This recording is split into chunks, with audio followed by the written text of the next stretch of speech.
दरिया खान मरी भरसा ॻोठ तां मोहम्मद लाशारी जे बरसात मुतासिरीन जी कंहिं बि सार न लधी। बरसात मुतासिरीन खुलियल आसमान हेठि वेठल बीमारनि तोड़े मच्छरनि सबब अवाम तोड़े चौपायो माल मरण लगो। चूंडियल नुमाइंदनि तोड़े इंतजामिया मुकम्मल तौर ते गायब।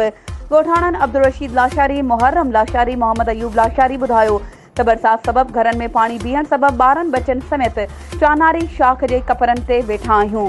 हुननि चयो त घर किरी पिया आहिनि, फसल तबाह थी विया आहिनि, मगर चूंडियल नुमाइंदनि तोड़े ज़िले इंतजामिया का बि सार नाहे लधी।